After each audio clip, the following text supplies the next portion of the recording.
Oh, Karen, bakit nandito kayo ni Ronron sa daan? 11:00 na ng gabi ah.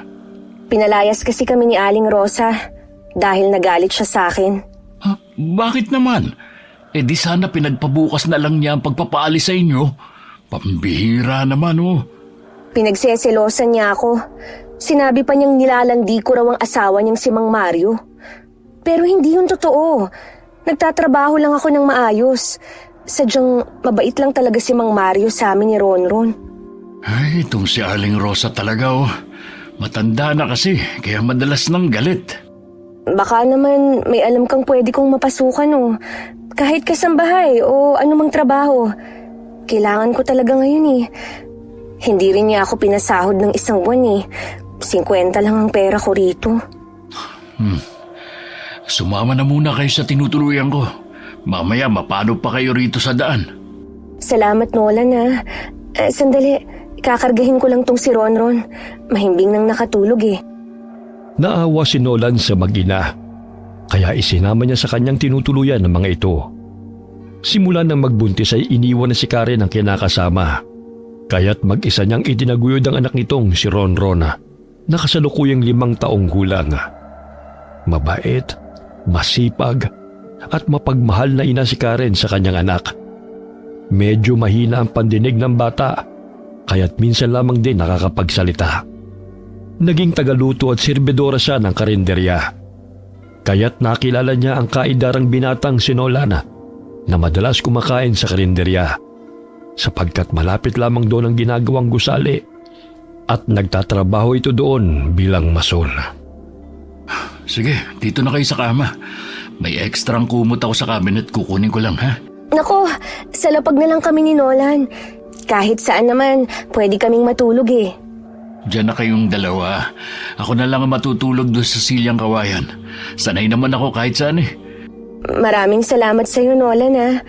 Makakabawi rin ako sa kabutihan mo. Kumain na ba kayo? Baka naman nakatulog si Ronron na hindi pa nakakapaghapunan. Tapos na. Bumili na lang ako ng kanin at pritong itlog kanina. Sige. Matulog ka na. Kung may kailangan kayo, tuwagin mo na lang ako ha? Sige. Magpahinga ka na rin dahil alam kong pagod ka sa trabaho.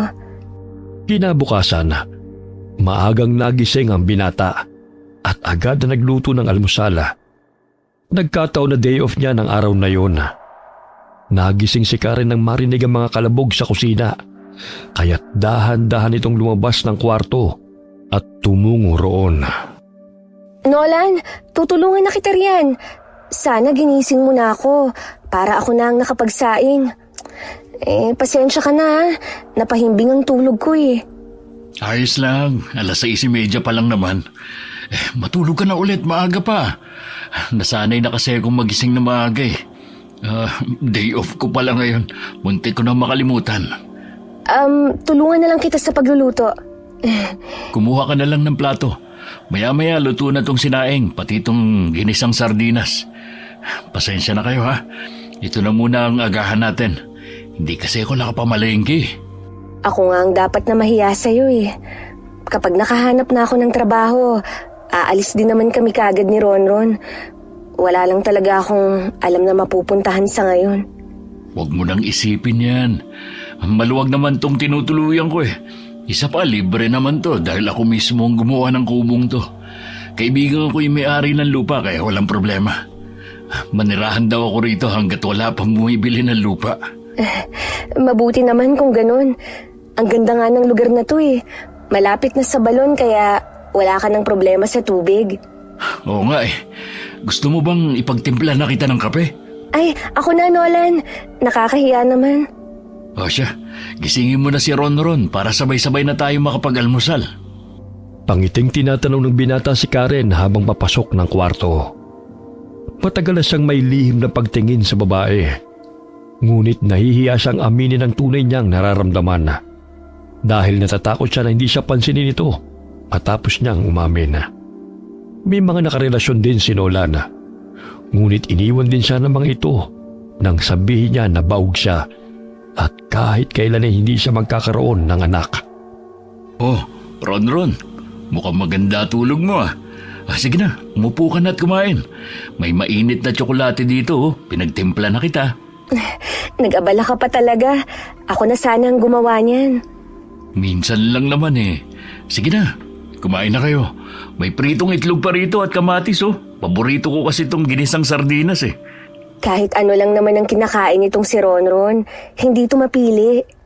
Alam mo, Karen, ang sarap ng pares nyo sa karinderya. Di ba ikaw talaga nagluluto nun? Oo, recipe pa yun ng yumao kong nanay. Hindi ko sinasabi kay na Aling Rosa ang secret ingredient ko. Dahil balang araw, magagamit ko yun kapag nakapagtayo na ako ng sarili kong negosyo. Siyempre, no. Katulad ngayon, pinalayas ka niya. Kung sinabi mo sa kanya ang recipe sa pares mo, di sineswerte naman siya. Paborito ko kasi yung pares at sisig na ikaw mismo nagluluto eh. Isang beses na kumain ako ron, nag-iba yung lasa. Tinanong ko kung sino nagluto. Sabi ni Mang Mario, siya raw. Dahil nagkasakit ka. Iba talaga sarap kapag ikaw ang nagluto eh. Yun nga din ang mga sinasabi ng mga customer eh. Isa din yun sa ikinagagalit ni Aling Rosa. At sa tuwing magkasama kaming nagluluto ni Mang Mario sa kusina, sinasabi niyang ang lambing daw namin sa isa't isa. Likas na mabait lang si Mang Mario, salungat sa ugali niya. Pati nga itong si Ronron ay mahal niya. Maging ang anak ko pinag-iinitan ng matandang babae. Hayaan mo na lang yun. Magpatayo ka mismo na sarili mong parisan. Tiyak na tatangkilikin ng mga tao at hahanap-hanapin pa. Ay, yun nga lang. Kailangan ng puhunan. Kaya kailangan ko talagang makahanap ng trabaho sa ngayon. Pwede ka naman magsimula ng paunti-unti. May motorsiklo ako dyan. Ano kaya kung yan mismo ang gagamitin natin na tindahan ng parisan mo? Wala pang renta at pwede ka pang magpalipat-lipat ng lugar kung saan maraming tao. Hawak mo pa oras mo at wala ka pang amo. Tutulungan kita. Akong bahala sa'yo. Talaga, Nolan?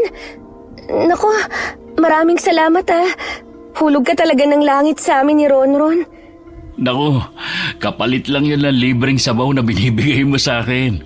Tapos ang dami pang sahog pag ako ang umorder.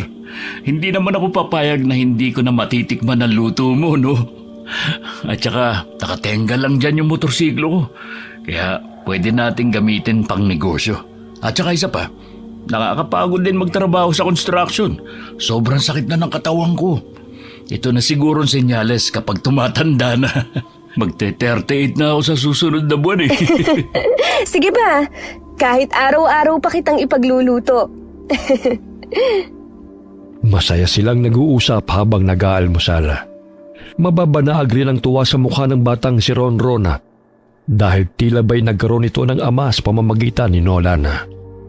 Ilang araw pang nanatili ang mag-ina sa kubo ng binata. Si Karen ang naglalaba ng mga damit at naglilinis ng bahay. Sa tuwing uuwi ang binata ay nakahain na mga pagkain sa pagkainan. Tila ba'y kumpleto silang pamilya. Habang tumatagal ay mas lalong nahuhulog ang loob niya sa babae dahil sobrang maasikaso ito. Karen, nasan si Ronron? May dala akong laruan para sa kanya. Ay, salamat Nolan.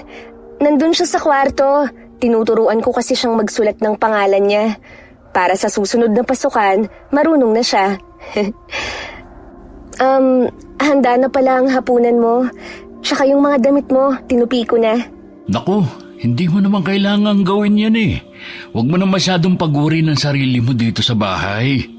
Ay nako, hindi naman ako napapagod eh. Konti lang naman ang mga labahin mo. Isa pa, wala naman akong ginagawa rito. Tsaka, para naman makapagpahinga ka na pagdating mo galing trabaho. Hindi mo lang alam kung gaano niyo ako napapasaya ni Ronron. Parang naranasan ko nang maging ama sa kanya na kahit kailan, hindi na mangyayari. Ha? Bakit naman? Umupo si Nolan sa kawayang silya sa tabi ni Karen at malungkot itong tinitigan. Hinawakan niya ang kamay ng babae at tipid ng umiti. Baog ako, Karen. Kahit kailan, hindi na ako magkakaanak. Isa yan sa dahilan kung bakit ako iniwan ng mga nakakarelasyon ko noon. Ang pangarap ko na magkapamilya, malabo na mangyari. Pero sana pumayag ka na maging ama ko ni Ronron. Nolan, naging ama ka naman sa kanya eh. Sobrang saya ko nga na kahit papano nakakapagsalita na siya. At palagi niyang bukang bibig ang pangalan mo. Maraming salamat sa pagmamahal mo sa anak ko. Karen, gusto ko sanang magtapat sa iyo na matagal na akong may gusto sa iyo. Natatakot lang akong aminin noon. Baka lumayo ka kasi sa akin eh. Ngayon lang ako nagkaroon ng lakas ng loob. Nolan, sigurado ka ba sa mga sinasabi mo? Kung may pipiliin man ako na maging ama ni Ronron, ikaw yun. Masaya siya sa tuwing magkasama kayo. Hindi na siya gaya ng dati na tahimik lang na naglalaro. O di kaya hindi nagsasalita habang kinakausap. Tinatanggap mo ba ako na maging parte ng buhay niyong dalawa? Bakit naman hindi? Ikaw ang sumagip sa amin sa panahong lugmok ako at walang mapuntahan. Kaya laking pasasalamat ko na nakilala ka namin. Pangako, magiging mabuti akong ama sa kanya at asawa sa'yo. Niyakap ni Nolan si Karen dahil sa labis na tuwa. Napaluha pa ang babae dahil hindi niya sukat akalain na may magmamahal pa sa kanilang mag-ina. Ang pangarap niyang buong pamilya ay nagkatotoo. Sumilip mula sa kwarto si Ronron at napangiti nang makita silang dalawa sa ganong ayos. Nabaling ang pansin ni Nolan sa bata, kaya't bumitaw ito ng pagkakayakap sa babae. Halika, Ronron. May dala kong laroang robot para sa'yo. Oh, umiilaw at naglalakad pa to. Halika anak, magpasalamat ka sa tito mo. Anong tito? Tatay niya na ako, no? Simula ngayon, tatay nang itawag mo sa akin, Ronron, ha? Pinisil pa ni Nolan ang pisngi ng bata nang lumapit ito sa kanya at tinanggap ang laruan.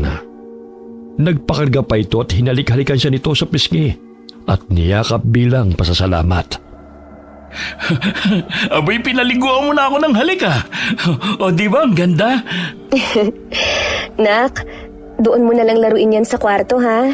Maghahapunan na ang tito mo. Ang tatay mo.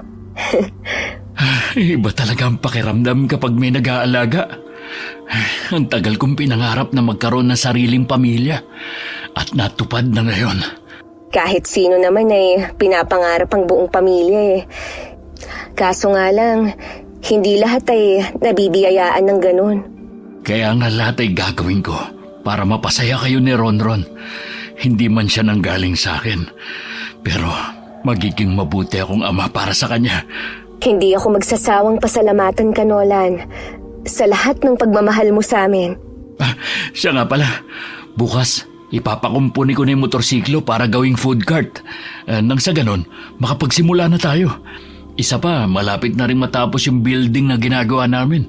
Baka sa susunod na buwan na nga eh. Talaga? Sabik na rin akong makapagsimula sa munti nating negosyo. Para naman makatulong na ako sa gastusin dito sa bahay.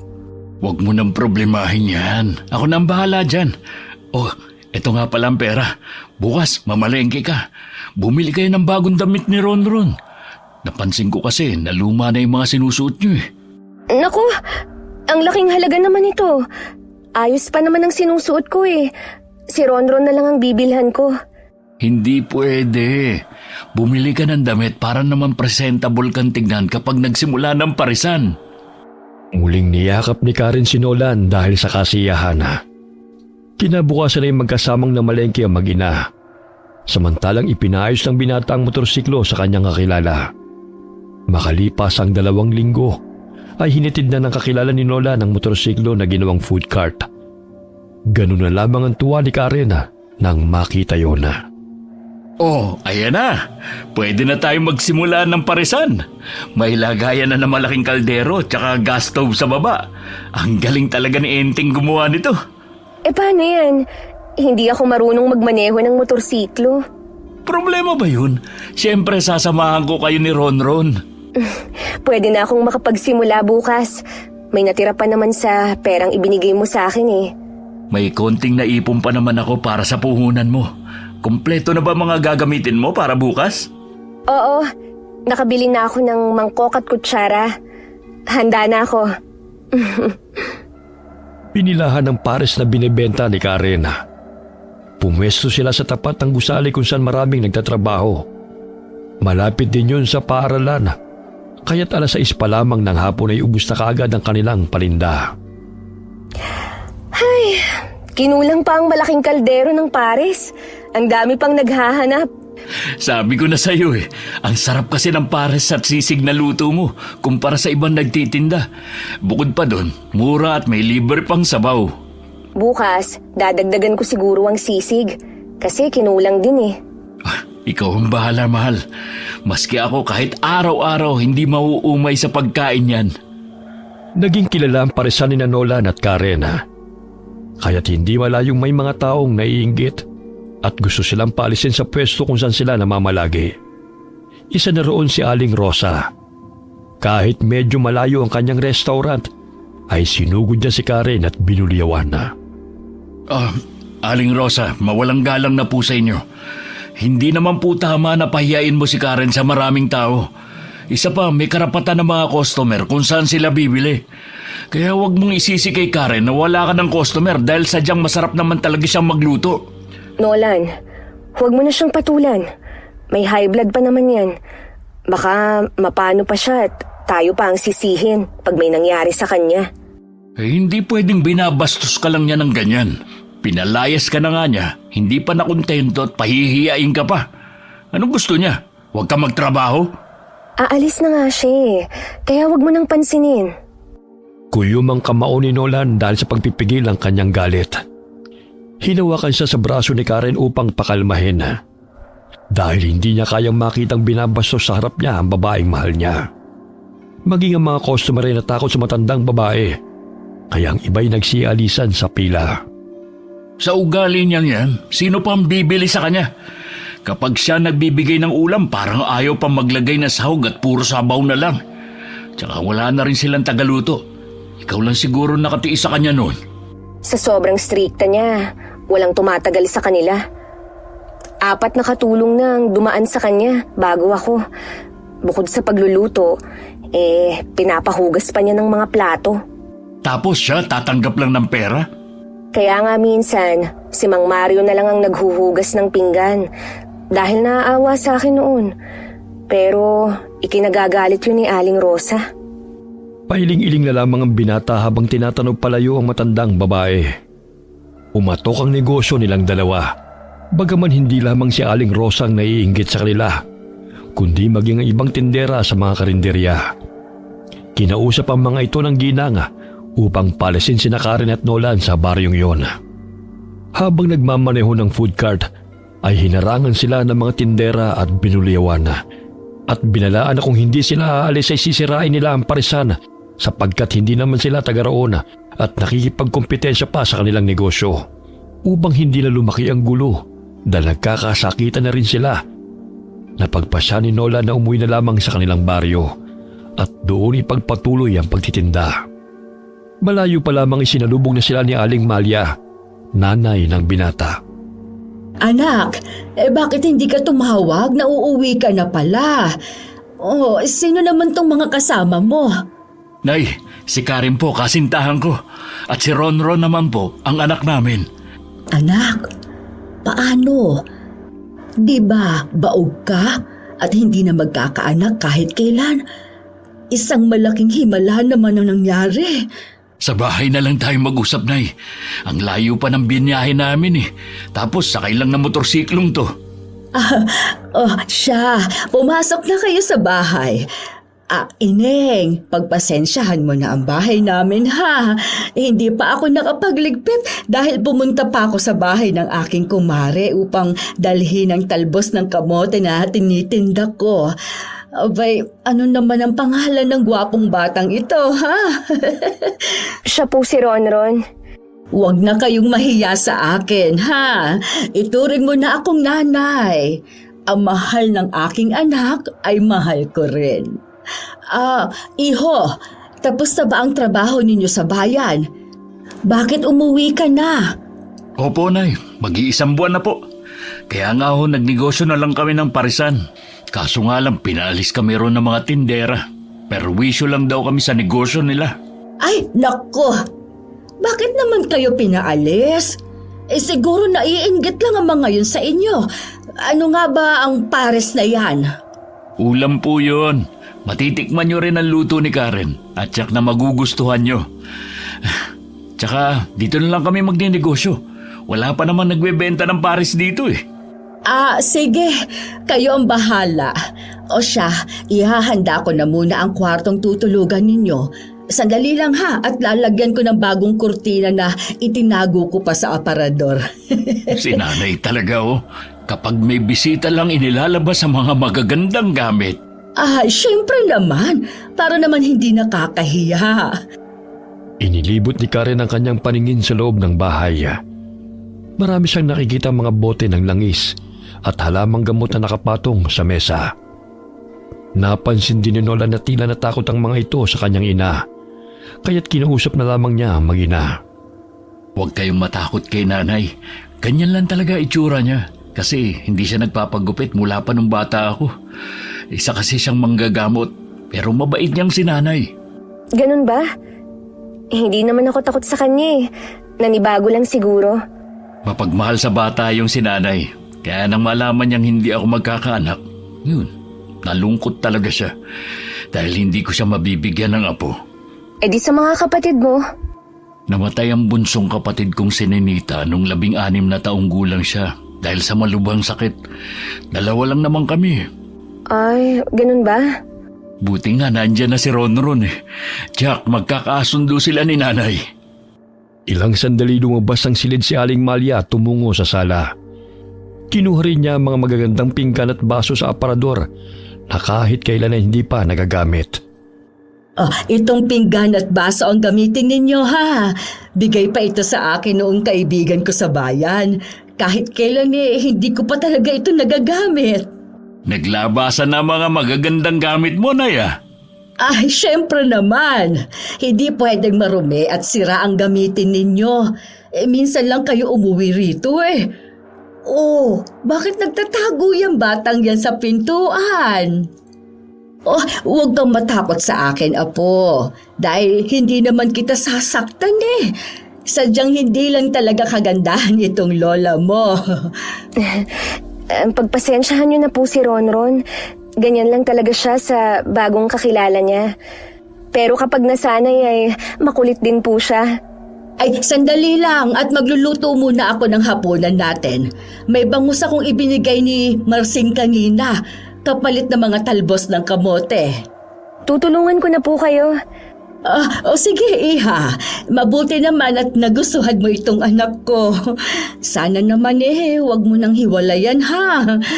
Para naman may makasama siya sa kanyang pagtanda. Tumatanda na rin ako. At iilang taon na lang din siguro ang nalalabi sa aking buhay. Huwag mong sabihin yan, Nay. Ang lakas-lakas niyo pa Mahina na ang tuhod ko, anak. Magpipitumput 6 na ako sa susunod na taon. Maging ang balakang ko sumasakit na nga rin. Kahit simula pa lamang ng kanilang pag-uusap ay nagkapalagay na kagad sila ng loob. Ang nooy pangamba na hindi sila matatanggap na mag-ina na magiging biyanana ay napalitan ng tuwa. Dahil maging si Ronron ay masayang kinakausap ni Aling Malia. Ikaw, Ronron, nag-aaral ka na ba? Nay, medyo mahina po pandinig ni Ronron. Kaya lakasan niyo ang boses niyo. Ay, ganoon ba? Ay baka pwede pang gamutin siya. Marami akong herbal na gamot dyan. Simula po kasi nang ipinanganak siya mahina na ang pandinig niya sa kanang tenga. Nakakarinig pa naman siya Maaari natin siyang pag-aralin sa Barrio Hall. Akong maghahatid sa kanya sa paaralan. Naku, Nay, dumito ka na lang sa bahay. Mamaya, madapa ka pa eh. Kami na ni Karen na maghatid sa kanya. Kaya ko pa naman, anak. Namimiss ko lang talaga ang panahon na hinahatid sundo ko kayo sa paaralan. Tsaka, di ba, magtitinda kayo ng pares. Ay, ako nang magbabantay sa batang ito. Mabait naman to eh. O sige, kayo na. Alam ko namang sabik na kayo magkaroon ng apo eh. Basta iho, mahalin mo ang batang ito at ang nanay niya dahil sila na ang magiging pamilya mo. Siyempre naman po, Nay. O siya, maghapunan na tayo. Parang inaantok na tong si Ronron eh. Hindi mapawi ang ngiti sa labi ni Aling Malia na sa wakas ay nagkaroon na ng sariling pamilya ang kanyang anak na si Nolan. Yun ang madalas niyang hinihiling dahil ayaw niyang mamatay siyang nag-iisa ang kanyang anak. Kahit hindi man niya tunay na apo ang bata, ay tinanggap niya ito at minahal. Kabilugan ng buwan, kinuha ng matandang babayang langis sa kanyang aparador at pinahid yun sa nananakit niyang katawan. Ay nako, ang sakit na naman ng katawan ko. Hindi maaaring makita ako ng aking apo na magpalit ng anyo. Mamaya'y matakot yun sa akin. Sinarado niya ang pinto ng silid at pinuksan ng kalahati ang bintana. Napansin niya na may aninong tumatakbo mula sa kasukalan at may narinig din siyang mga yabag. Uy, sino naman ang taong yan na pabalik-balik gayong malalim na ang gabi? Matingnan nga. Nararamdaman kong hindi siya ordinaryong tao dahil patuloy na bumubula itong langis ko. Hindi naman ako nagpapalit ng anyo, pero umaapaw pa rin itong bote ng langis. Bukod sa akin, may aswang na napagawi rito sa baryo. Ngunit sino siya? Kailangang alamin ko ito bago pa maghasik ng lagim ang animal na yan. O Nay, Ay, bakit itlog gising ng ka pa? butike. Sino sinisilip mo sa bintana? Nanggugulat ka naman, anak eh. Sinarado ko na yung pintuan ha. Nakatiwangwang, nakalimutan yung kandado. Sino ba ang tinitignan nyo dyan, Nay? Shh! Huwag ka maingay. May anino akong nakita sa kasukalan. Nararamdaman ko rin ang bigat na dala niyang enerhiya. Natitiyak kong masama ang nilalang na yon. Wala naman ho O sige na, sarado nyo na yung bintana. Kukuha lang po ako ng tubig sa kusina. Nauuhaw ako eh. Oh, sige. At ako'y matutulog na rin. Napasilip sa kawayang dingding si Nolan nang mapansin ang anino na tumatakbo na napadaan sa kanilang bahay. Maging siya'y nagtaka kung sino ito na animoy nagmamadali ngunit wala namang humahabol. Baka siya yung nakita ni Nanay. Muli siyang bumalik sa kwarto at natulog. Bagamat na natiling gising si Aling Malia at nakikiramdam sa paligid. Ngayon ko lang naramdaman ang ganoong kabigat na enerhiya sa tinagal-tagal kong naninirahan sa baryong ito. Batid kong masamang aswang yon. Huwag lang talaga siyang magkakamaling sakta ng pamilya ko dahil ako mismo ang makakalaban niya. Kinabukasan, tila bilasang isdang namumula ang mga mata ng matandang babae dahil hindi siya nakatulog buong magdamaga. Kaya't nagulat si Karen nang biglang makasulubong ang biyenan sa kusina. Ay, bruha! Ay, pasensya ka na, Ineng, dahil nagulat kita. Ang aga niyo namang nagising, Nay. 5:00 pa lang ho. Hindi kasi ako makatulog kagabi. O ito, nagtimpla na lang ako ng tsaa. Pasensya ka na rin, Nay, Magugulatin din ako eh. Magluluto na kasi ako ng pares eh. Nahiwa na naman ni Nola ng mga karne at sangkap kagabi, kaya't mabilis nang maluto ito. Mabuti naman at naisipan ninyong magnegosyo. Masarap kang magluto. Iwanan mo pala ako ng 5 supot ng sisig dahil bibili si na Marsing at Linda. Kahit mga kaibigan ko ang mga yun wala nang libre. Sinabi ko kasing magaling kang magluto. Kaya gusto nilang tikman ang mga niluluto mo.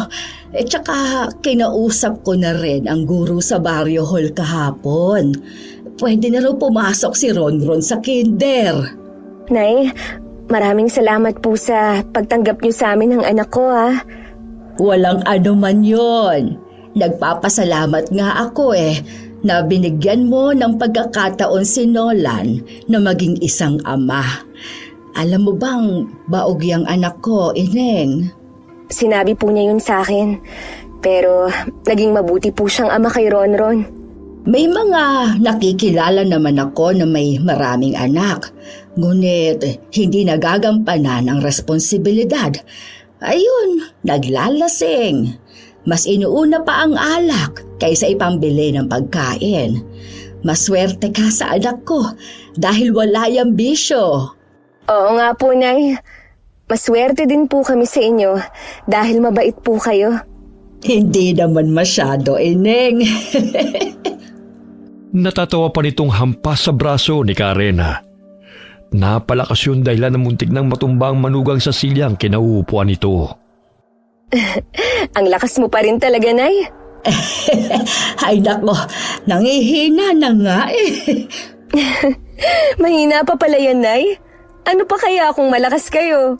Siguro, tumilapon na ako sa labas ng bahay.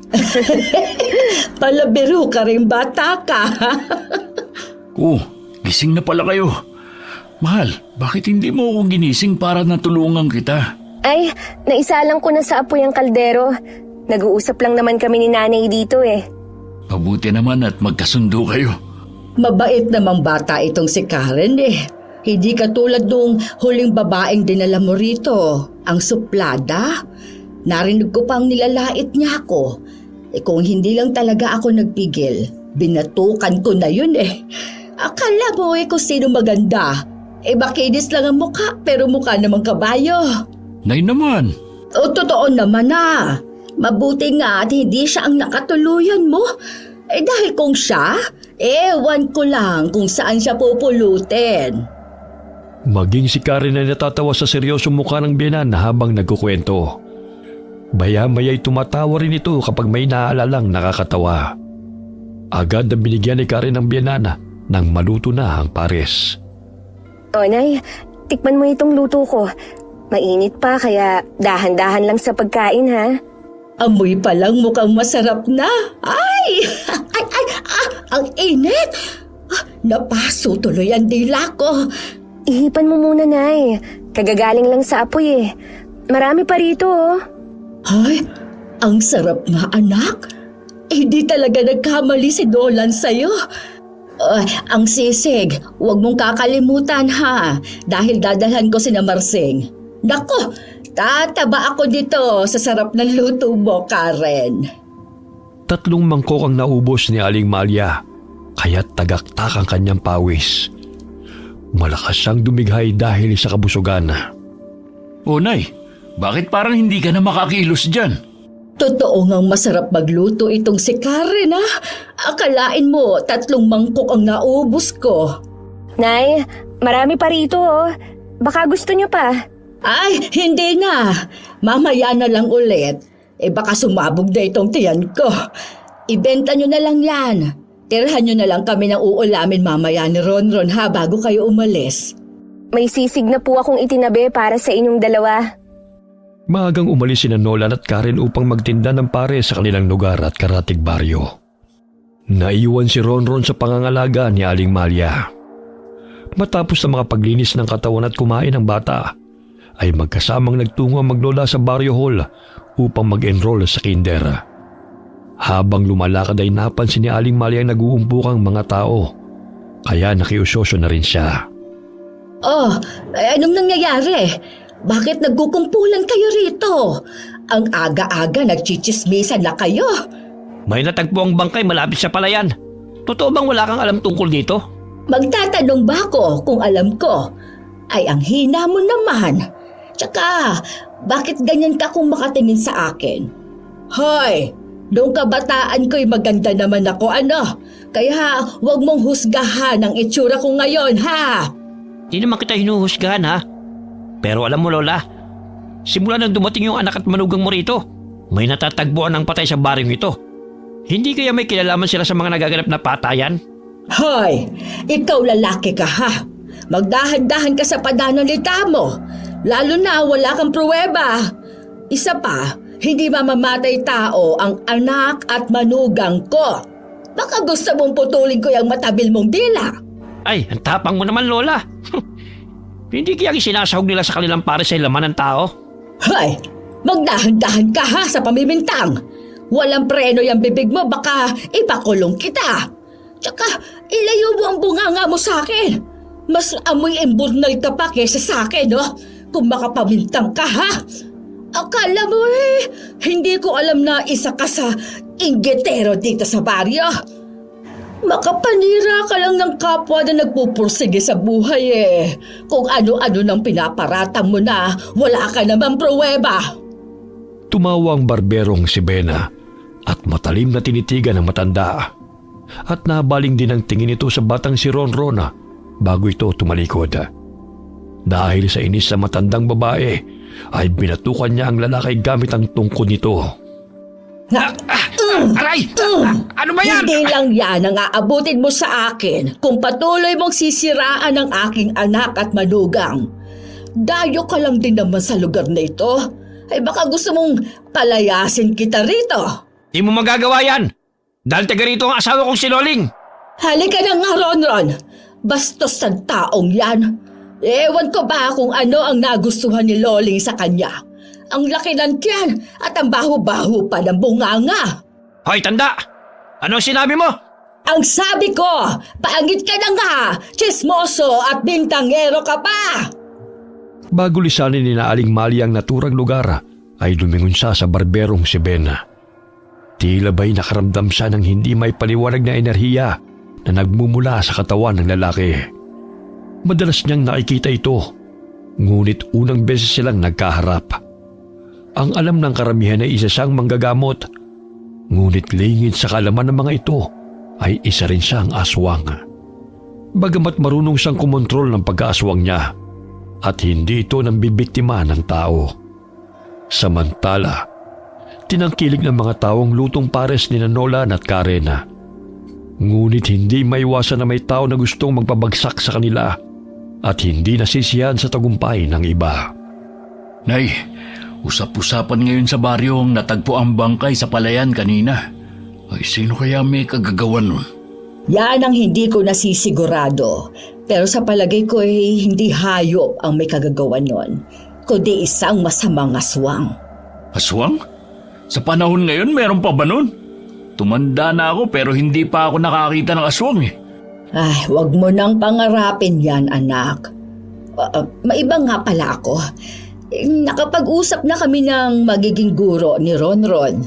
Nailista ko na siya sa Barrio Hall. Mag-uumpisa na ang kanilang klase sa susunod na Lunes.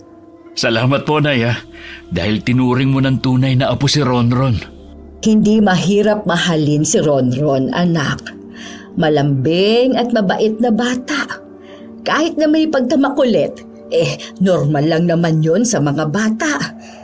Tingnan mo nga itong ginuhit niya, Ako raw ito at siya. Nakakatuwa talaga siya. Napamahal ka na talaga sa kanya, Nay.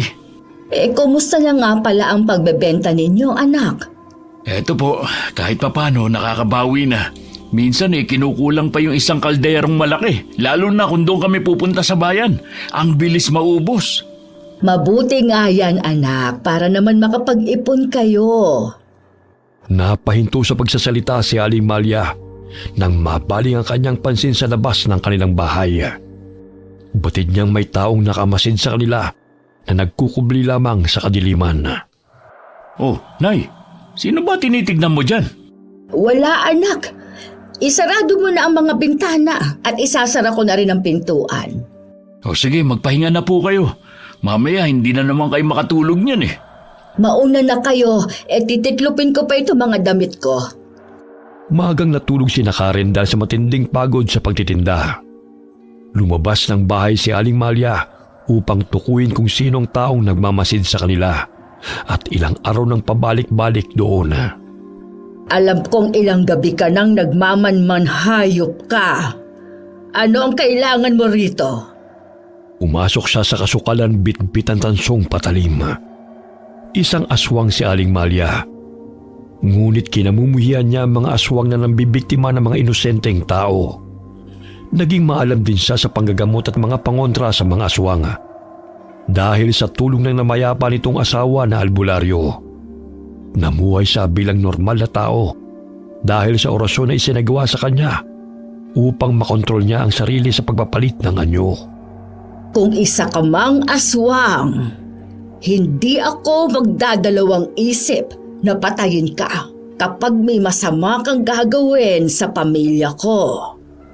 Nakarinig siya ng mga yabaga, kaya't sinundan niya ito. Nagtama ang kanilang paningin. Mahigpit na hinawakan ni Aling Malia ang patalim dahil tila naglalaway pa ang aswang at nagbabaga ang mga matang nakatingin sa kanya. Anong pakay mo, ha? Bakit napapansin kong minamanmanan mo ang bahay namin? Kung may masama kang balak, huwag mo nang ituloy dahil ako ang makakalaban mo. Alam ko rin na ikaw ang may kagagawa ng pagpatay sa natagpuang bangkay sa palayan. Walang ano-ano'y kumaripas lamang ito ng takbo at nilisan ang kinaroroonan ng matanda. Ang bilis niyang tumakbo. Makauwi na nga. Kailangan kong lagyan ng pangontra ang palibot ng bahay. Sa palagay ko ay ang aking apo ang pakay ng hinayupak na yon. Inilibot niya Aling Malia ang paningin sa loob ng kasukalan bago umuwi. Naririnig pa niya ang papalayong halinghing ng aswang. Baka natipuhan niya si Ronron. Ang taba na kasi ng katawan kumpara sa dati. Hindi niya pwedeng makuha ang aking apo. Sa kusina ito dumaan upang pumasok ng bahay. Bigla siyang napasigaw ng magulat ng naroon ng manugang. Ay, buntot ng kabayo! Ikaw pala, Ineng! Ay, Diyos ko, akala ko tulog ka na. Naihi kasi ako na eh. Naalala ko rin na hindi ko pa nahugasan ng sisidla ng sisig. Muntik nang lumabas ang kaluluwa ko sa pagkagulat. Saan ka ba nanggaling, Nay? Ha? Nagpahangin lang. Naiinitan kasi ako eh. Bakit may patalim kayong hawak? Ito. Baka kasi may makasalubong akong mabangis na hayop sa labas. Mabuti nang maging handa bago pa nila ako malapa. Pumasok na po kayo, Nay. Mahamog na oh. Mamaya, magkasakit pa kayo. Sige. At isasara ko na itong pinto. Muling iginala ng matanda ang kanyang paningin sa madilim na paligid. Batid niyang nakalayo na ang aswang dahil wala na siyang nararamdamang mabigat na enerhiya. Pumasok siya sa kanyang kwarto at kinuha sa lumang kabinet ang mga gamit ng yumao niyang asawa. Nandito pa ang buntot pagi at iilang mga tansong patalim na kagamitan ni Ador. Ito na lang ang alaala ko sa kanya. At ang lumang litrato namin noong bagong panganak pa lamang si Nolan at Nanita. Napaluhang inalala ni Aling Malia ang nakaraan kasamang albularyo nitong asawa. Na kahit nagmula siya sa angkan ng mga aswang ay tinulungan siya nito na mamuhay bilang normal na tao. Minahal siya ni Ador kahit magkalaban man ang kanilang angkana at pinili niyang kumampi sa kabutihan. Kahit kailan ay hindi ako nagsisisi na sumama ako sa iyo, Ador. Sa iyo ko naranasan ang mamuhay ng payapa at masaya sa piling ng ating mga anak. Ngunit dahil sa iyong tungkulin bilang isang manggagamot, ay nasawi kayo ni Nanita. Pinatay ka nila at binigyan ng sakit ang ating mga anak. Ngunit si Nolan lamang ang nakaligtas at si Nanita tuluyang humina ang katawan at binawian ng buhay. Patawad kung wala akong nagawa upang iligtas ka sa kamay ng aking mga kalahi.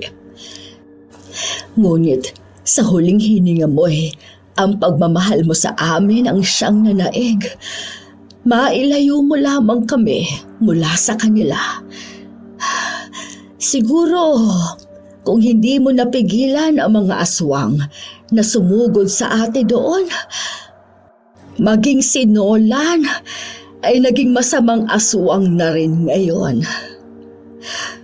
Maraming salamat sa iyo, mahal kong asawa, sa lahat ng sakripisyo at pagmamahal mo sa amin.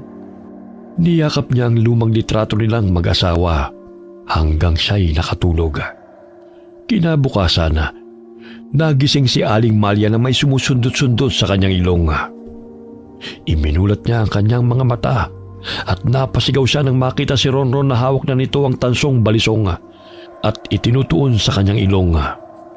Ay! Bitiwan mo yan, Apo! Oh, Nay, bakit katabi mo yung mga balisong ni tatay? Grabe ka naman kumakamis sa kanya. Mamaya matusok ka pa niyan eh. O, tignan mo, akala ni Ronron laruan. Akin na nga yan, Apo, at ibabalik ko na sa cabinet. Nay, kailangan na po natin mag-ingat sa ngayon. Lalo na't may kasama na tayong bata rito sa bahay. Eh mamaya masugatan pa kayo o di kaya itong si Ronron. Ay, oo nga. Pasensya ka na, anak. Itong buntot pagi na lang ang ilalabas ko. May mga naririnig kasi ako mga yabag tuwing gabi. Baka kako, natipuhan ng masamang elemento itong si Ronron. Eh, hindi naman ako papayag na magkasakit itong makulit kong apo. Eh pagkatapos na dyan, mag-almusal na po tayo. Susunod ako, anak. Agad na lumabas ang silid si Nolan at tinulungan sa paghahain ng kinakasama nitong si Karen at sa paghahanda rin ng mga gamit na dadalhin nila sa pagtitinda. Pambihira naman to si nanay oh. Nangungulila na naman kay tatay. Nilabas na naman lahat ng mga balisong sa lumang kabinet. Kagabi, nadatnan ko siyang lumabas ng bahay. Naiinitan daw siya, pero may dalang patalim. May umaaligid daw rito sa bahay. Kaya siya lumabas para tukuyin kung sino o kung ano yun. Malakas kasi pakiramdam ni nanay dahil manggagamot siya. May aswang nga ba dito? Wala pa naman ako nakikita eh. Mga lasenggo siguro, marami. Nakapaghain na pala kayo. Pasensya na, tinanghali ako ng gising, ha? Anay, naihanda ko na pala ang mga gamit ni Ronron sa eskwela. Nariyan na po ang bag niya, tsaka nakapagbihis na rin siya. Anong oras na ba? 7:00 na po. Ay, sandali, at maliligo lang ako. 8:00 ang pasok niya. Mamaya mahuli kami sa klase. Nay, dahan-dahan lang. Ang lapit lang naman mula rito ng Barrio Hall eh. Wala pang 10 minuto, nandun na kayo. Kahit na. Dapat sa unahan umupo yung apo ko para naman maintindihan niya ang leksyon niya. Ikaw noon, madalas na nahuhuli sa klase, kaya sa hulihan ka nakaupo at naging mahina sa aralin. Ay, grabe ka naman, Nay. Nasaan na ba ang tuwalya ko at makaligo na? Wala pang 5 minuto ay agad na natapos sa paliligo si Aling Malia dahil sa kanyang pagmamadali. Nanginginig din ang buo niyang katawan dahil sa lamig ng tubig. Wala pang 5 minuto ay agad na natapos sa paliligo si Aling Malia dahil sa kanyang pagmamadali.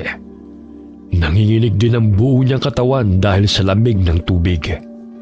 Hay nako, kapag matanda ka na talaga, madalas nang giniginaw. Ay, nasaan na bang duster ko? Ay, Nay, nandito po oh. Hinangir ko po kagabi. Salamat, anak. Dali-dali rin siyang kumain dahil ayaw niyang mahuli sa klase ang kanyang apong si Ronron. Ganun na lamang ang tuwa ni Karen dahil sa sobrang maalaga ang biyenan sa kanyang anak. Sabay-sabay silang umalis ng bahay. Sa daan ay inanok nila si Mang Marsing ng pares, ngunit umiling-iling ang matanda. Bakit naman ayaw mo? Kamakailan lang sinabi mong bibili ka. Sa susunod na lang, Malia. Tsaka alam mo bang usap-usapan ngayon? Kumakalat na sa baryo na ang karning isinasahog sa pares lamang loob at karni ng tao. Naniniwala ka naman doon. Abay, sadyang namumuro na sa akin ang taong yun Mawalang galang na po, Lolo. Hindi po karne ng tao ang sinasahog sa pares namin, kundi karne ng baka. Sino naman po ang nagpakalat ng maling kwentong yan? Hindi naman ako naniniwala eh. Eh kung hindi ka na naniniwala, eh di bumili ka na. Ang tagal mo na akong kaibigan. Kung kani-kanino ka pa nakikinig. Palibhasa, ang nagpakalat ng balitang yan ay nilamon ng inggit sa katawan. Kaya hindi umuusad sa buhay. Sino po bang tinutukoy mo, Nay? Eh di ang bugok na Ben na barbero dyan sa kanto. Kalalaking tao ang tsismoso. Eh siya nga itong dayo lang rin sa baryo natin Pinatulan si Loleng na 10 taon nang mas matanda kaysa sa kanya. Tapos kung ano-ano pang pinagsasasabi sa mga tao na pumupunta sa barbershop niya. Eh naku, may araw din niyang lalaking yan sa akin. Hayaan mo na siya, Nay. Hindi naman totoong sinasabi nun eh. Ay, hindi pwedeng siraan niya ang hanap buhay ninyo ni Karen. Pinaghirapan yung dalawa yan eh. Pabayaan niyo na po siya, Nay. Wala lang sigurong magawa ang taong yun. Sige, hatid niyo na po si Ronron. Nandun na po ang teacher niyo. Ay, oo nga pala. Halika na, Apo. Eh baka mahuli ka pa sa klase. Oy, Marseng, mamaya na tayo mag-usap ha. Ihahatid ko na muna itong apo ko. Matapos na maihatid ni Aling Malia si Ronron sa paaralan, ay dali-dali nitong tinungo ang barbershop ni Ben. Dahil alam niyang ito ang naninira sa hanap buhay ng kanyang anak. Hoy, lalaki! Ano itong naririnig kong haka-haka na hindi masarap ang pare sa tinitinda ng anak at manugang ko? Na ang sahog laman ng tao? Kung ang lamang loob mo kaya ang isahog ko ngayon, ha? Oh, Lola! Hini-hini ka sa pamimintang mo Hindi ako nagpapakalat ng ganyan. Ikaw lang naman itong alam kong may inggit sa katawan Kamakailan lang, pinagbibintangan mo na ang mga anak ko ang sanhi ng patayan dito sa baryo. Para malaman mo wala pa sila ay may natatagpuan ng bangkay rito. At yon ay simula nang dumating ka.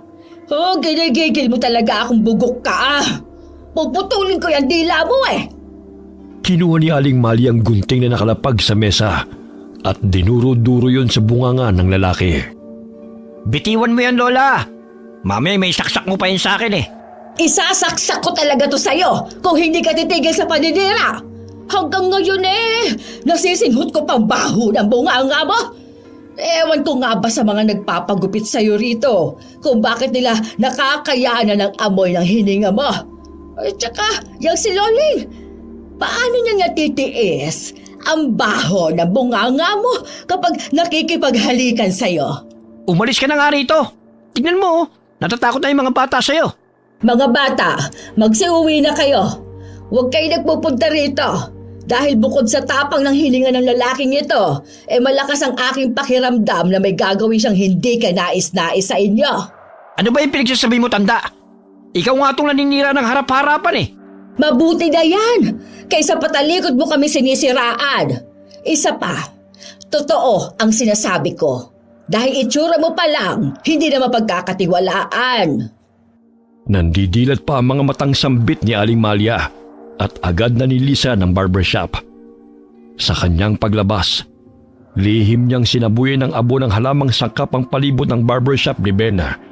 Kaya't nakaramdam ito ng pangangati at init sa katawan at hindi ito mapakali. Buwisit na matandang yun Ang kati ng katawan ko.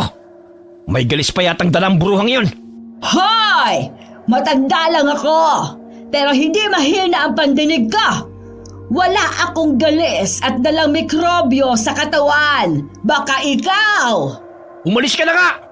Nanggugulo ka lang rito Hindi ako titigil sa panggugulo kung patuloy mong sisiraan ang mga anak ko. Naghahanap buhay sila ng marangal, tapos paparatangan mo lang ng kung ano-ano.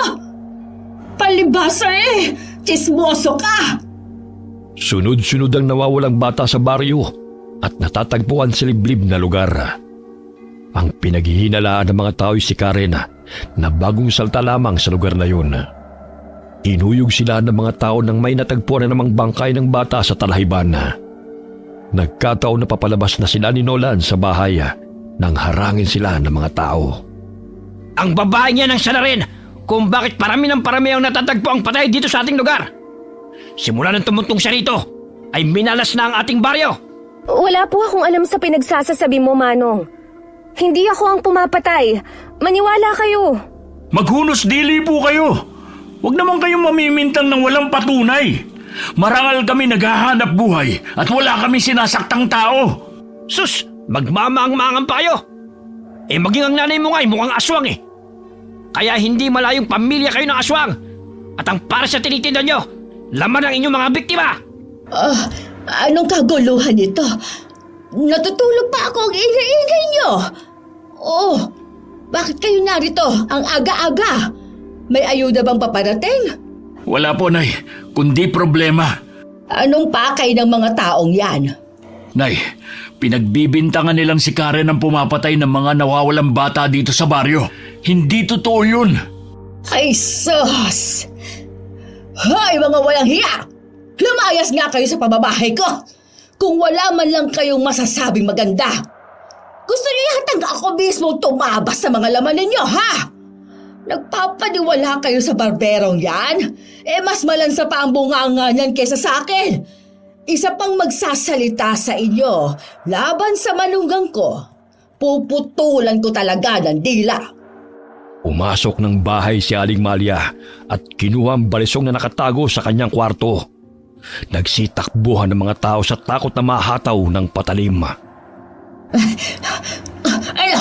Ang tapang ninyo, ha? Sige, bumalik pa kayo rito dahil hindi ako magdadalawang isip na dukutin ang mga laman ninyong lahat. Mga peste kayo! Nay, tama na po yan. Baka kami pa ang tamaan ng balisong. Bakit ako ang tinuturo nilang salarin? Wala naman akong ginagawang masama. Huwag kang papaapekto sa mga taong yan. Tutuklasin ko kung sinong hinayupak na yon na siyang sanhi ng patayan at pagkawala ng mga bata. Malilintikan talaga sila sa akin. Nay, huwag kang susugod sa kanila, ha? Baka mapatay mo pa sila at makulong ka. Wala na akong pakialam. Uunahan ko sila bago pa nila kayo masaktan. Hinihingal na tumakbo si Mang Marsing patungo sa kanilang bahay upang makibalita sa kanila. Oh, Marseng, kakampi ka rin ba ng mga animal na yon? Halika rito, tatabasin ko yung ulo mo! Ano bang pinagsasasabi mo? Nandito ako para ibalita sa inyo na parating si Kapitan dahil nakarating sa kanya ang usapin na ang manugang mo raw ang pumapatay. Nasaan na siya at ako ang haharap? Mga walang hiya, wala nang ginawa kundi magpakalat ng maling kwento. Nay, kumalma po kayo. Kakausapin ko po ng maayos si Kapitan. Dahil hindi naman po totoo ang paratang nila sa atin eh. Lalo na sa akin. Ewan ko ba sa mga tao ngayon ang tikitid ng mga utak? Ang bilis na maniwala sa mga sabi-sabi.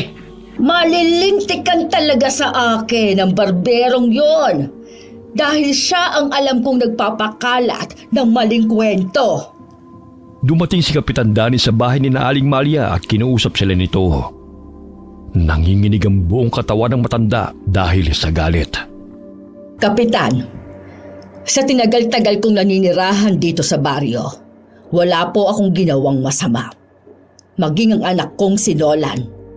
Ang manugang ko naman, napakabait. Bakit kami ang pinag-iinitan ninyo sa patayang nagaganap? Hindi naman ho makatarungan na basta-basta na lang kayong naniniwala sa maling paratang sa pamilya namin. Bitawan mo nga muna yung balisong. Baka mamaya mawala ka pa sa sarilit. Mapatay mo pa kami. Talagang papatayin ko kung sino man ang mananakit sa pamilya ko. Nay, ako na po ang kakausap sa kanila. Total, ako naman po ang pakay nila eh. Hindi pwede. Baka kung ano pa ang gawin nila sa'yo. Unang beses na makita ni Karen na nagalit ang kanyang biyanana. Nanilisik ang malaki nitong mata na wari handang pumatay. Umupo na muna kayo, Nay. Ikukuha ko lang kayo ng tubig. Nay, kumalma na kayo. Nakakatakot na po itsura nyo eh. Tignan nyo sa salamin oh. Para na kayong mangkukulam. Hindi pa naman kayo nakakapagsuklay na mahaba niyong buhok.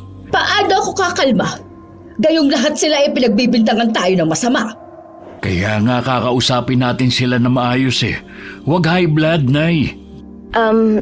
Kapitan, maaari nyo naman pong tingnan ang buong bahay. Lalo na po ang kusina. Malinis ang bahay namin at wala kayong makikitang parte ng tao. Mga buwisit kayo. Nagpapaniwala kayo sa mga gunggong na yon. Huminahon ka nga, Amalia, para naman mapatunayan natin kay Kapitan na mali ang paratang sa inyo ng mga tao. Ay kaya hayaan nyo na silang inspeksyonin ang bahay ninyo. Oh, pumayag naman ako. Pumayag ka nga pero parang kakatayin mo naman sila. Buhaghagang buhok at namumula pa ang mga mata ng matandang babae dahil kagigising lamang nito. Tapos yun pa ang bumungad sa kanya. Ilang gabi na siyang hindi nakakatulog dahil sa pagbabantay ng nilalang na umaaligid sa kanilang bahay. Ilang sandali lumabas ng bahay ang kapitan at ang 3 kagawad nang walang makitang anumang kahina-hinala sa bahay. Ano? Naniniwala na ba kayo na hindi kami ang pumapatay? Napatakip ng ilong si Mang Marsing dahil hindi pa nakakapagmumog si Aling Malia at yun na kagad ang bumungad sa kanya. Umalis ng bahay sina kapitan matapos na mag-usap sila ni Nolan at Karen. Malilintikan talaga mga taong sumugod dito sa bahay.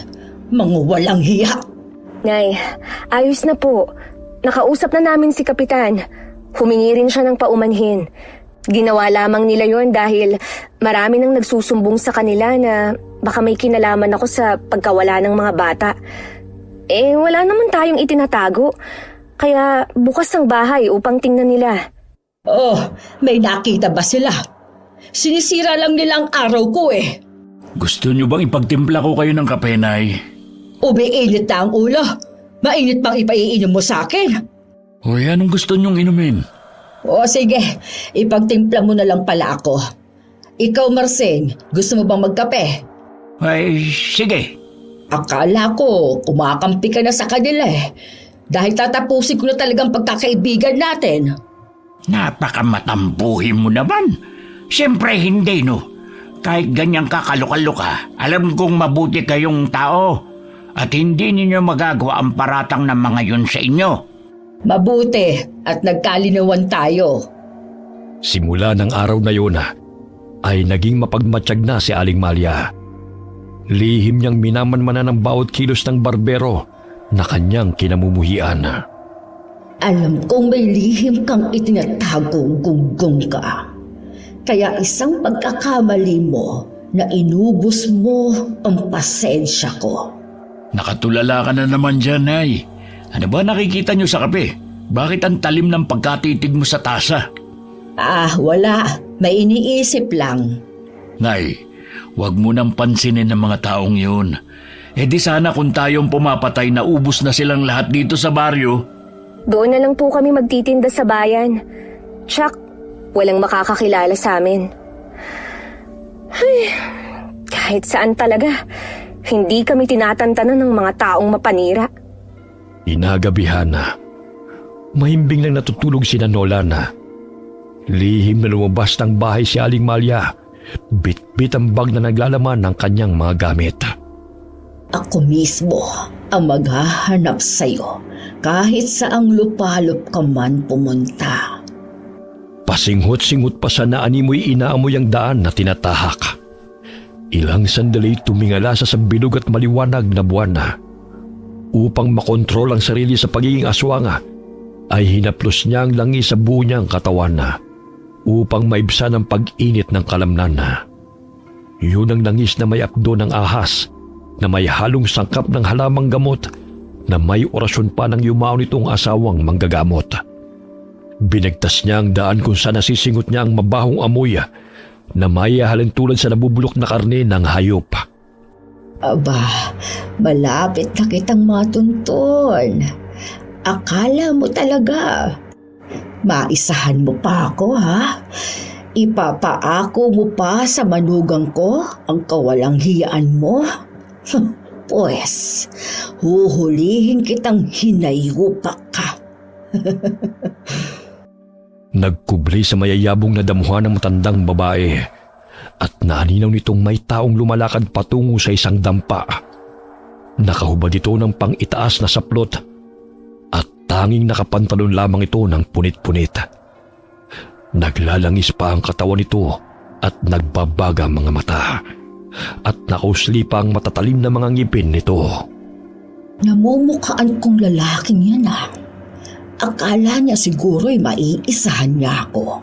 Sandali, at kukunin ko lang ang buntot pagi sa aking bag. Nay, Ay, bakit ka itlog ng nandito? Gabi baog! na. Ay, anong ginagawa mo rito, bata ka? Kayo nga ang tinatanong ko eh. Halina kayo, umuwi na tayo. Huwag kang maingay. May huhulihin lang ako. Nakikita mo ba ang nilalang na yon? Ayun siya, sa silong ng bahay. Ha? Nasaan? Ayun o. Ang bata mo pa eh, pero mas malabo pang paningin mo kesa sa akin. Hindi ko po makita eh. Jesus, panira ka naman eh. Dumito ka na nga lang. Mamaya eh, hindi ko pa maaabutan ng aswang na yan. Aswang? Ha, totoo pala na may aswang, Nay.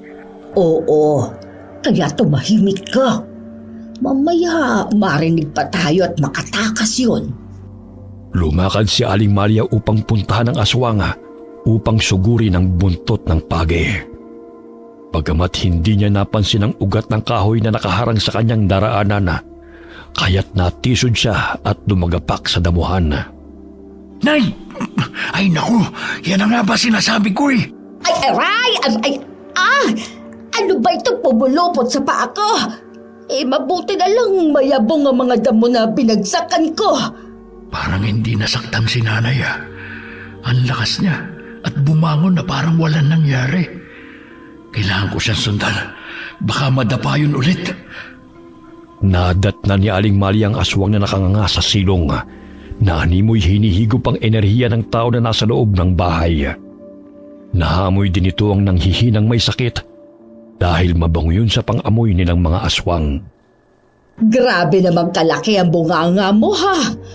Hinihigop mo pa ang enerhiya ng bibiktimahin mo bago mo lapain. Ay, ang galing mo rin ano. Tapos, ipapaako mo sa mga inosenteng tao ang kahangalan mo. Hoy, bakit ka nandito? Umalis ka nga rito, tanda! Ay, syempre nandito ka. Tatapusin ko na ang kahangalan mong hinayupak ka. Ikaw lang pala ang naghahasik ng lagim dito sa baryo. Tapos, akala mo kung sino kang malinis na magtuturo sa amin ng mga kasalanan mo, ha? Gamit ang ginawang patpat na may tansong patalim sa dulo, ay itinutok yun ni Aling Maria sa aswang. Dahilan na matamaan ito sa binti, kaya't umalingaw-ngaw ang palahaw nito sa paligid. Aray ang binti ko! Walang hiya kang matanda ka! Mas walang hiya ka. Oh, tignan ko lang kung makakalabas ka pa riyan sa silong. Aray! Tama na! Mahuli lang kita, kakalbuin kaya kita matanda ka! Hindi ka nga makalabas dyan. Huhulihin mo pa ako? Loko-loko! Buong lakas na tumakbo ang aswang na si Ben palabas ng silong at itinulak si Aling Maria. Bagamat nakailag ang matandang babae, kaya't napasubsob sa damuhan ng aswang. Aswang nga! Nay, lumayo ka sa kanya, baka saktan ka niya! Siya ang sasaktan ko! Ay, walang hiya ka, ha? Wala ka nang ginawa kundi ang mamerwisyo sa baryong ito. Papatayin kita! Aray! Tama na! Tama na, tanda! Ang lakas ni nanay na lumaban sa aswang. Nasa kanya pa rin ang mga gamit ni tatay pangontra noon sa mga masasamang elemento. Ang lakas pa rin pala ng bisa ng buntot paging pangontra sa aswang. Hindi ko hahayaan na makatakas ka pa, ha? Dahil patutunayan ko sa mga tao na ikaw ang pumapatay, hindi ang manugang at ang anak ko. Hayop ka! Sisirain mo pang reputasyon ng pamilya ko. Bago yon, papatayin na muna kita. Tumakbo si Nolan upang tulungan ang kanyang ina. Ngunit buong lakas na tumayo ang aswang at tumakbo upang tumakas. Paika-ika pa ito dahil sa sakit na sanhi ng paghataw sa kanya ng buntot page. Nagtamo siya ng maraming sugat at nadadapa pa sa talayban.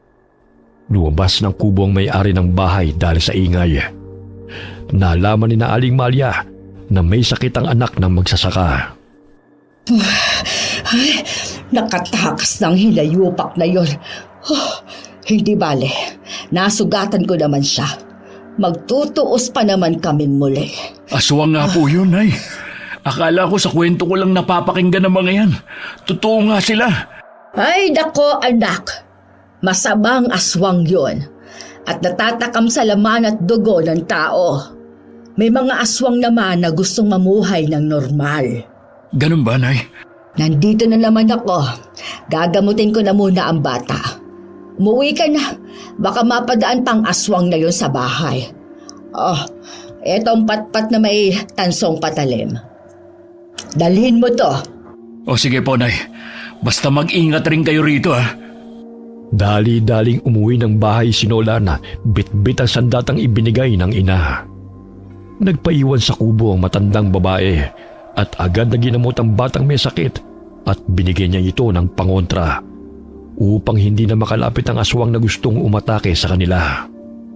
Habang naglalakad sa kasukalan ay may narinig si Nolan na humahango sa talahiban. Tila ba'y habol-habol ito ang paghinga. Bigla siyang napatigil sa paglalakad nang bumungad ito sa kanyang harapan at matalim na nakatingin ito sa kanya. Ikaw? Pati ba naman dito sinusundan mo pa ako? Ha? Hindi. Napadaan lang ako. Ikaw ang magbabayad sa ginawa ng nanay mong bruha. Tignan ko na kung hanggang saan ang tapang niya kung papatayin kita. Aray! Bitiwan mo ko! Ano ba? Luha-luha ang nanay mong yun, Pero bilib ako sa kanya. Dahil kahit na matanda na siya ay malakas pa rin siya makipaglaban kahit na uugod-ugod na siya. Aray! Bitawan mo ko! Malapit lamang sila sa tinitirhan ni Mang Marsing kaya't nagising ang matandang lalaki. Lumabas ito ng bahay at tinungang lugar kung saan nadidinig nito ang taong humihingi ng saklolo. Sumambulat sa paningin nito si Nolan na nooy sinasaktan ng aswang at pilit na sinasakmal. Ngunit sinasangga ito ng binata gamit ang patpat na may tansong patalim. Hoy, aswang! Bitawan mo siya! Ikaw pala ang pumapatay dito sa baryo at bibiktimahin mo pa si Nolan, ha? Kahit na magtulungan pa kayo, hindi niyo ako mapapatay. Ganon, ha? Aray! Bitiwan mo ko! Hindi ako makahinga! Hindi ka na magtatagal sa mundo, bata. Papatayin kita bilang kabayaran sa pananakit ng bruha mong nanay. Hinataw siya ni Mang Marsing gamit ang itak. Ngunit nailagan niyo ng aswang at tumalon patungo sa matandang lalaki at tinagalan niya ito. Kung nagpahinga ka na lang sana sa bahay mo, di sana wala kang problema. Pakialam meron ko rin kasing matanda ka . Ay, ang sakit ng braso ko. Ang lalim ng sugat na dulot na mahaba niyang kuko. Hindi sina Nolan at Karen ang aswang, kundi ikaw pala, ha? Sino ka? Bakit mo sasabihin kung sino ako? Ano ka, sinaswerte? Layuan mo si Mang Marsing, hayop ka! Buong lakas na hinataw ni Nolan ng patpat ang aswang, kaya't tinamaan ito ng patalim sa pisngi. Dahilan na magkaroon ito ng sugat. Babalikan ko kayong lahat. Pagbabayaran yung lahat ng ginawa niyong to sa akin. Hoy! Bumalik ka rito! Hey, kahit duguan na siya'y matulin pa rin siyang tumakbo. Oo nga po . Sino kaya ang aswang na yan? Dito pa talaga sa baryo natin napagawi. Nakalaban siya kanina ni nanay.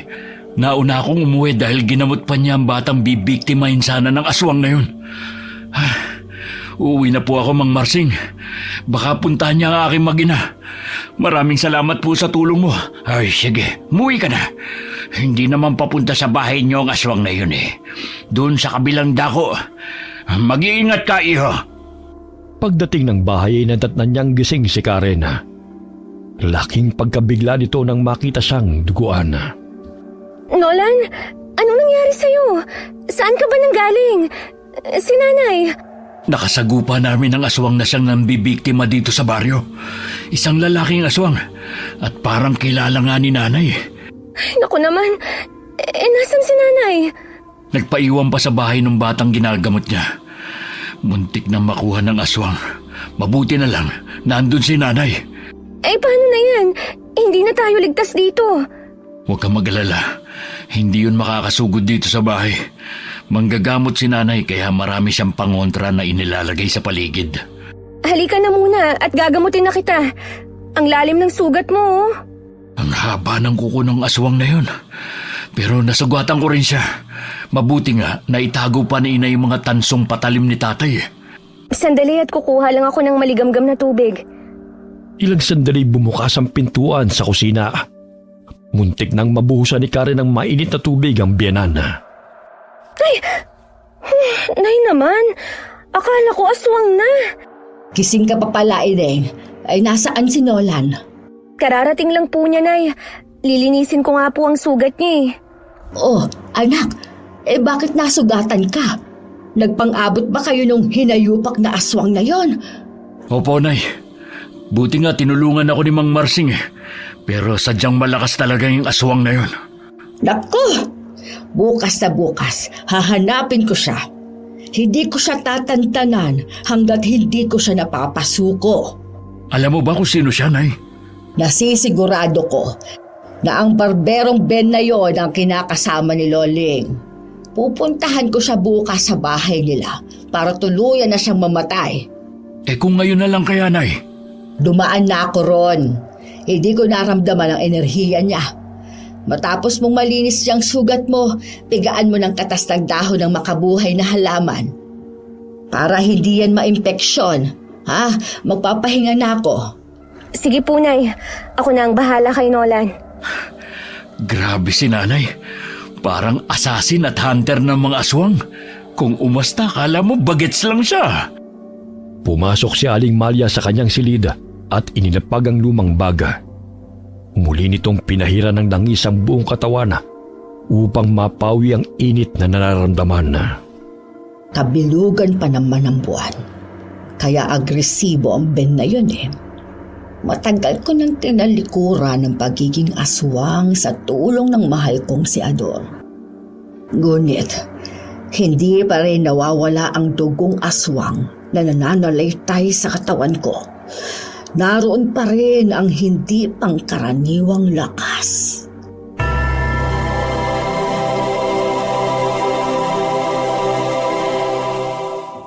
Alam mo bang minsan, naririnig kong humihikbi si nanay sa tuwing mag-isa na lamang siya.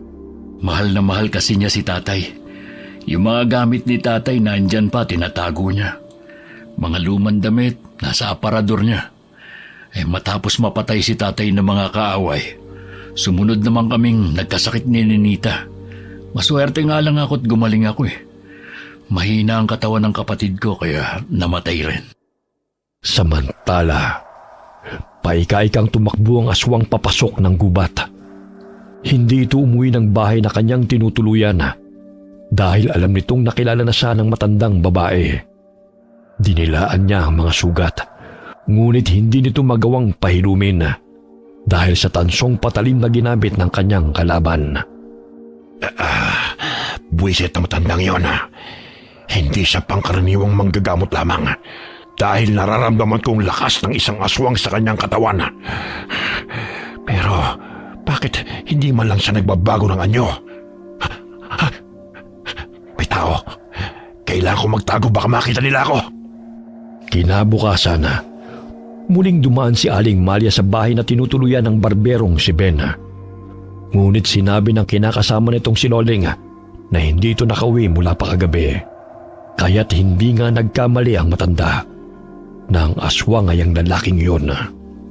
Malia, ang sabi ni Loling hinahanap mo raw si Ben. Napadaan kasi ako sa barberya Wala siya ron. Magpapagupit ka na ba? Hindi. May kailangan lang ako sa kanya. Ano naman ang pakay mo? Kamakailan lang galit ka sa kanya. Wala naman. Gusto ko lang siyang kausapin sana. Kasi kagabi, May nakasalubong akong hindi pangkaraniwang nilalang. Nakausli lang ang ngipin, pero kamukha ng Ben na yon. Tapos ngayon, wala siya rito. Kagabi may nakasagupa kami ni Nolan. Lalaking aswang. Parang pamilyar nga ang mukha niya sa akin eh. Ayaw nga, kamukha ni Ben. Hindi pa nakakalayo ang aswang na yon sa baryong ito. Dahil marami siyang sugat na natamo. Hahanapin ko siya. Sapagkat perwisyo ang dala niya rito. Kung hindi ko siya kakalabanin, patuloy niyang sisirain ang manugang ko na siyang inaakala ng mga tao na pumapatay. Sa totoo lang, si Ben ang nagsabi sa akin na huwag na raw akong bumili sa pares ninyo dahil maaaring laman loob ng tao ang sahog doon. Oh, tapos, siya pala itong totoong mamamatay tao. Kung sakaling si Ben nga ang aswang, saan mo naman siya hahanapin? Kahit saan. Basta't sabihan mo na lang ang mga kababaryo natin na maghanda. Dahil hindi natin sigurado kung patay na ang gunggong na aswang na yon. O sige, sasabihan ko sila. Ilang araw na hindi nakapagtinda sina Nolan at Karen dahil sa malalim na sugat na natamo ng lalaki sa braso nito. Simula ng araw ding yun ay hindi na muling nagpakita ang barberong si Ben sa baryo. Kaya't laking pagtataka ng mga nakakakilala sa kanya kung saan ito nagpunta ng walang pasabi. Nay, saan ka ba nanggaling? Bakit ginagabi ka na sa pag-uwi? Nakikipagkwentuhan sa mga amiga ko. Bakit? May kailangan ka ba? Wala naman, Nay. Nag-aalala lang ako na baka nasa paligid lang yung aswang at muli tayong sugurin. Mas mabuti nga na magkaharap kaming muli para masiguro kung mahuli na siya ng mga tao. Sa gayon, mapanatag ng kaisipan ng lahat. Tsaka, nang malinis ko rin ang pangalan ninyo, lalo na ni Karen, na hindi siya ang sanhi ng patayan dito sa baryo. Sigurado ako ang walang hiyang Ben na yon ang aswang. Sinabi mo sa kanila na yung barbero ang aswang? Ang alam lang nila na lalaki ang aswang. Kaya nga mas mabuting sila na rin ang makakatuklas kung sino. Tsaka sa tulong ni Marseng, napatunayan na hindi tayo ang tunay na salarin. Habang naglalaba sa balon napansin ni Karen na may taong napadaan sa kanyang likuran. Nagulat siya nang biglasan itong sakalin, kaya't gano'n na lamang ang kanyang pagpupumiglas. Papatayin kita. Iwan mo Hindi ko man mapatay ang matandang hukluman na yon. Ngunit iisa-isahin ko ang mga mahal niya sa buhay. Tingnan mo ang ginawa sa akin ng binang mong bruha at ang kinakasama mong tarantado. Ipaparanas ko rin sa iyong ginawa nila sa akin.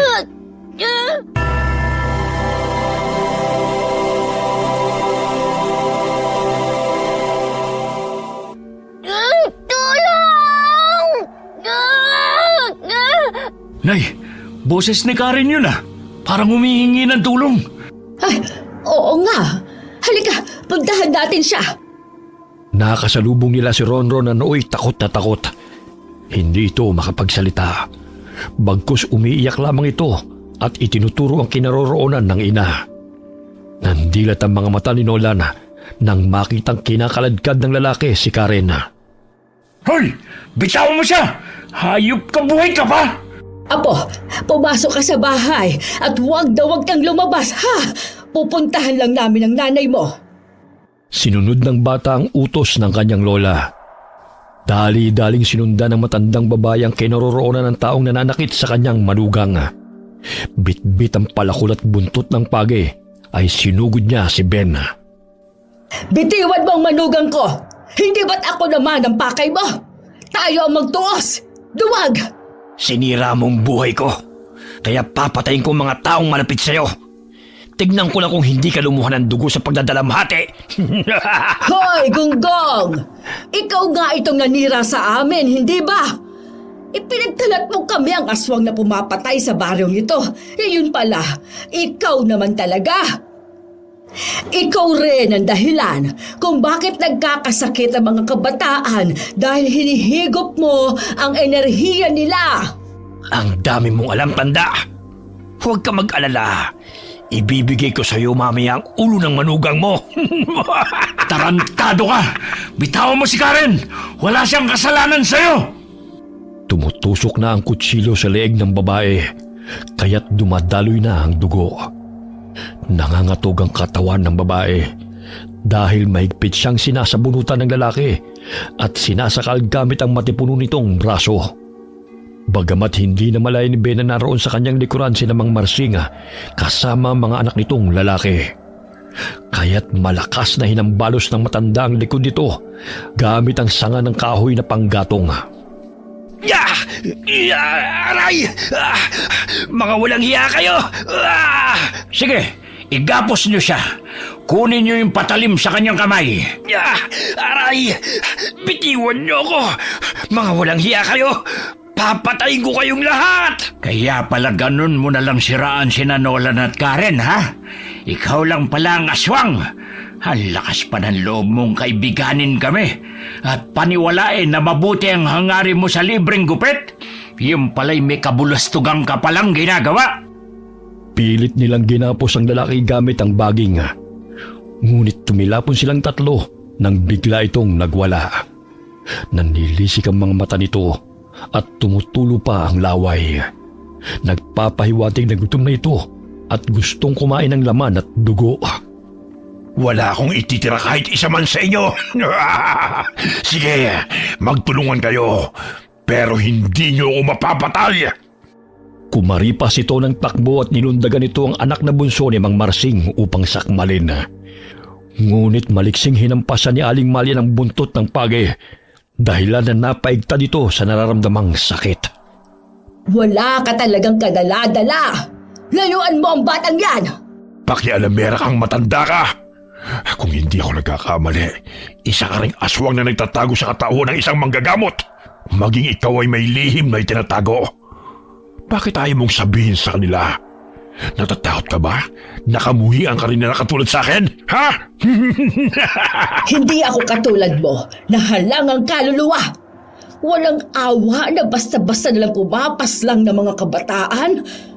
Kung may pinapatay man ako, yun ay ang kagaya mo. Na walang hiya. Muling hinambalos ng matandang babae ang aswang ng buntot ng page ng paulit-ulit. Umalingaw-ngaw ang sigaw nito sa loob ng gubat. Tatakas na naman sana ito, ngunit hinagis ni Mang Marsing ang palakol patungo sa binti ng aswang. Bumaon yun kaya't napasubsob na naman ito sa lupa. Wala rin kayong pinagkaiba sa akin. Mamamatay tao rin kayo.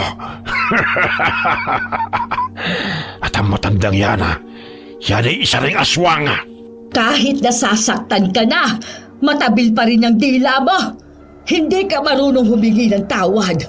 Talagang bastos kang lalaki ka. Tawad? Sa palengke lang meron yan. Isa ka ring kampo ng Diablo tanda. Pero magmamaang-maang ka pa. Siguro kaya gusto mo kong patayin dahil gusto mong ikaw lang ang makalasap ng dugot laman ng mga bata sa baryong ito. Kaya mo pinatataba ang bata na hindi mo naman totoong apo dahil sa susunod na kabilugan ng buwan ay siyang gagawin mong pantawid gutom. Pinapangunahan mo ako, ha? Naisip mo ba talaga yung tarantado ka? Gunggong ka talaga. Hoy, hindi ako katulad mo. Kaya wag mo kong igagaya sa'yo. Malakas na binatukan ni Aling Malia ang lalaki dahil sa mga sinasabi na naman ito. Bagamat maliksing kinuha ng lalaki ang palakol na bumaon sa kanyang binti upang isaksak yun sa matandang babae. Ngunit bago pa man ito maibaon sa katawan ni Aling Malia, ay sunod-sunod na putok ang kanilang narinig na pinakawalan ng isang mga ngaso na kanina pa nakamasid sa pangyayari. Bumaon ng tansong mga bala sa katawan ng aswang, kaya't pasinok-sinok itong humandusay sa lupa. Baka walang hiya kayo. Oh, ayan. Nainis na ang mga ngaso sa'yo kahit sa huling sandali mo'y tarantado ka pa rin talaga. Nay, may sugat ka ba? Natamaan ka ba ng bala? Ayos lang ako, anak. Kaunting daplis lang naman ito. Nay, maraming salamat. Kung hindi dahil sa inyo'y napatay na ako ng lalaking yan. Huwag kang maniwala sa sinasabi ni Ben. Hindi ko kayo sasaktan. Mahal ko kayo ni Ronron. Alam ko naman po yun, Nay. O siya, umuwi na tayo. Sina Marsing nang bahala sa bangkay ng lalaking yan. Ilang sandali dumating sina Kapitan Danny at ang mga kagawad dahil ipinagbigay alam sa kanila ng isang anak ni Mang Marsing ang nangyayari. Kapitan, mabutit narito na kayo. Hay nako, itong si Ben, muntik nang patayin itong si Karen, maging kami. Siyang naghahasik ng kababalaghan sa baryong ito. Mula pa man siguro noon na mga hayop ang nawawala. Hindi pa nakontento, mga kabataan naman ang pinuntirya. Ayan na si Loling. Marsing, ikaw nang magpaliwanag sa kanya ha. Uuwi na muna kami dahil hinihintay na kami roon ng aking apo. Natatakot pa naman yon. Sige, ako nang bahala. Halos mahimatay sa iyak si Loling nang makitang naliligo sa dugo si Ben. Hindi ito makapaniwala sa isinalaysay ng mga taong naroon sapagkat ayon sa kanya ay mabait na tao si Ben at hindi nito kayang manakit. Hanggang ngayon, yan pa rin talagang paniniwalaan mo. Muntik na kaming mapatay ng lalaking yan. Ginamit ka lang niya para may tutuluyan siya rito na hindi nabibisto ang tunay niyang pakay. Hindi na nagsampa ng kaso si Loling sa mga taong pumatay kay Ben. Dahil ang lahat ng naroon ay nakasaksi kung paano sila pagtangka ang patay ng lalaki. Simula nang mamatay si Ben, ay wala ng bangkay na natatagpuan sa mga talahiban at naging payapa ang pamumuhay ng mga taga-baryo. Pumatok ang paresan ni Nolan at Karen hanggang nagkaroon na sila ng 10 food cart. Silang mag-asawa mismo ang nagtitimpla at ang mga kakilala nila ang nagtitinda sa iba't ibang lugar sa bayan. Sa gayon ay malaking tulong din yon sa kanilang kababaryo na minsan na silang pinaghinalaan ng mga aswang. Okay, sana po nagustuhan niyo ang kwento natin ngayon. Shoutout po tayo kay Sally Albino from Kawayan City, Isabela. Shoutout sa Grefaldia family, Imperial family at Ledesma family from Laguna. Kumusta po kayo? Shoutout po kay Chloe Abalos from Riyadh, Saudi Arabia. Hi kay Bimski Vlog. Hi kay Josephine De Los Trinos. Hi kay Honeylove Sweetman from Bahrain. Hi kay Romeo Palingkod from Villanueva, Misamis Oriental. Hi kay Elizabeth Dunca. Alright, marami pong salamat sa inyo and God bless all of you.